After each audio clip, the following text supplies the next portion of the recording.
Ya, kita masih bersama Mas Musa Widiatmodjo yang banyak sekali mengkreasikan batik seperti tadi kami sudah sampaikan kepada Anda bagaimana dia menggabung-gabungkan batik dan dari berbagai daerah ada hiasannya apa segala macam jadi Indonesia dalam sebuah pakaian begitu. Mas Musa sekali lagi terima kasih nih sudah hadir. Sama-sama.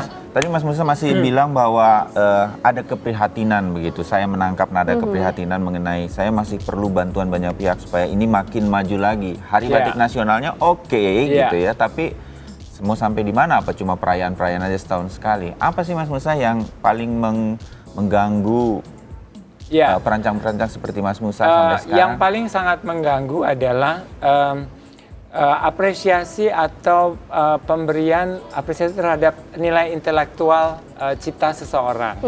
Jadi kalau dalam kaitan ini misalnya kita ambil contoh ya, misalnya ini adalah sebuah kain batik, ini bermotif Garuda. Ini adalah merupakan hasil karya dari almarhum Iwan Tirta. Jadi ini adalah Garuda Simbar. Simbar. Ini adalah batik yang memang diproduksi di rumah produksi Pusaka Iwan Tirta. Jadi memang Pusaka Iwan Tirta. Kemudian ini ada batik yang bermotif sama, tetapi tidak diproduksi oleh rumah produksi batik pembatikan Pusaka Iwan Tirta.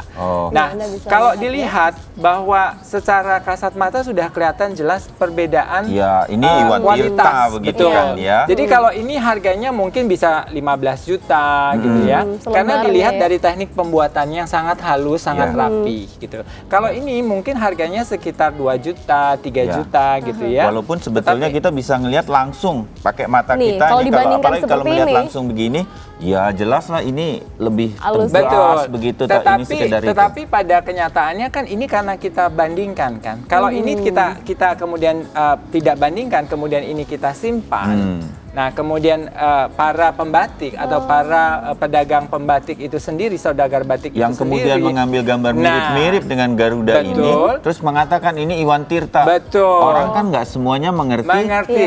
Betul. Beli deh dia 15 Jadi itulah juta. problemnya adalah bagaimana kita harus melindungi hak intelektual si pencipta motif. Dalam hal ini ya. Memang banyak perdebatan bahwa itu kan motif tradisional. Betul. Tetapi yang membuat motif ini menjadi besar, ya konsepnya itu adalah konsep almarhum maestro batik Iwan Tirta.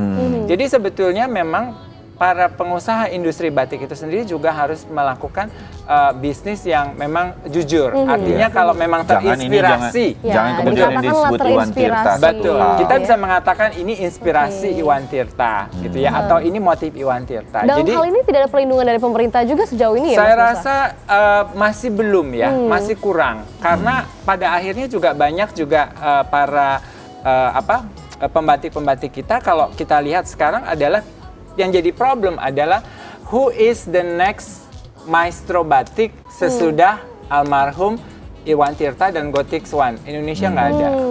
Yang lain hanya meniru-meniru begitu. Betul. Dan mereka jadi hanya sekedar membuat batik.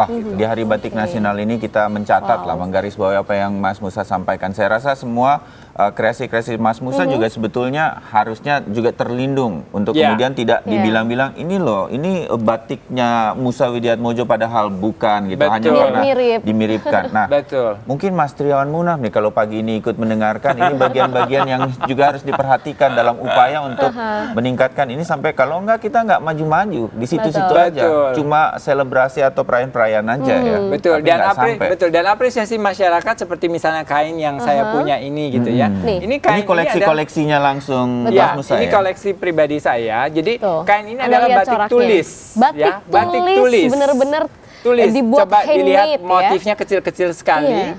Kemudian dibuatnya bulak-balik. Jadi prosesnya double. Berapa lama ini? Wah, ini bisa mungkin 3 bulan atau 4 bulan. 3-4 bulan. Dan ini harganya berkisar 35 juta sampai 50 juta per lembar. Per lembarnya. Jadi bayang sih Mas tadi ini ya. Karena handmade tadi dan betapa kecil-kecilnya dan warnanya yang kesannya lebih hidup ya. Jadi semakin detail, semakin rapi gitu ya. Hasilnya juga akhirnya kelihatan.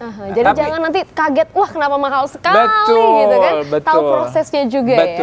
Nah, kalau kita bicara batik tulis, tidak selamanya batik tulis itu mahal. Jadi kayak batik tulis ini batik Kudus sebetulnya, ya. Nah ini batik Kudus. Nah ini harganya hanya 375.000. Jadi kalau ini harganya 35 juta, ini harga 375.000, berarti ada perbedaan kualitas, perbedaan detail. Tapi ini tetap prosesnya proses batik. Ditulis juga ya? Ditulis juga. Nah, kalau yang di ujung yang dekat Mas Bayu, ini orang menganggap ini adalah kemeja batik. Tapi ini bukan. Oh bukan. Print itu. Ini print. Hanya motif batik. Cetak ya. Cetak pakai mesin. Pakai Jadi mesin. nggak pakai lilin. Jadi langsung kain putih kasih warna, kain putih kasih warna. Nah, cara membedakannya adalah bahwa ini penting dilihat nih, kita perlu tahu nih. dari baliknya nih, Mas. Nah, kalau kita lihat adalah ini. Baliknya warnanya ada warna Pudar sama-sama dia, putih ya. kan? Itu Nah, ya. kenapa ini terjadi? Karena dia kasih warnanya cuma satu sisi. Satu sisi kasih warna, Jadi satu sisi sisi belakangnya tidak. masih agak burem. Jadi dengan kata lain ya timbul kayak gini. Ini namanya batik printing, Batik print. bukan batik cap atau batik tulis. Ya, jadi Nah, dengan ini membaliknya itu kita Kita melihat tahu ya gitu ini ya. printing. Betul. Oke. Ini yang merusak industri kerajinan rakyat Indonesia yang pada akhirnya adalah nilai value daripada proses batik. Ingat loh, yang dikasih penghargaan oleh UNESCO itu bukan motifnya, tapi proses pembuatannya. Ada budayanya di situ dan Disebut ada batik karena proses industrinya membatiknya. juga. Betul, prosesnya. Dan kalau kita tidak bisa melestarikan proses ini, pemakaian batik itu haknya Hari Batik itu atau pengakuan UNESCO itu bisa dicabut. Gitu. Harus ke Oke. esensinya Aduh, ya, Mas membatik. Harus Musa, esensinya. menarik Betul. sekali ini kita jadi lebih mengetahui. Saya pribadi langsung mengetahui, sampai di situnya kita harus menghargainya begitu. Betul. Ada orang-orang pembatik Proses batik juga batiknya, yang ya. Betul. kemudian meluangkan waktu luar biasa untuk membuat ini dan kreasi-kreasi manik-manik seperti itu ya. Nah, ini juga kalau saya boleh kasih contoh bahwa ini bagaimana saya menggabungkan antara teknik bordir dengan teknik batik itu sendiri. Tapi ini tidak merusak Batiknya. hasil karya si pembatik. Ya. Jadi ini adalah bagaimana saya melengkapi kekayaan teknik batik itu dengan teknik bordir Indonesia. Iya, jadi sehingga cantik menjadi sekali sesuatu yang berbeda dan menjadi unik gitu. Nah, itu yang ini khasnya Mas Musa tuh di sini, dia menambah batik kita itu punya nilai Ini baru yang, ketahuan, wow, jadi ini bukan desainer main. yang membuat Iya. atau kita sendiri ya Pak di rumah.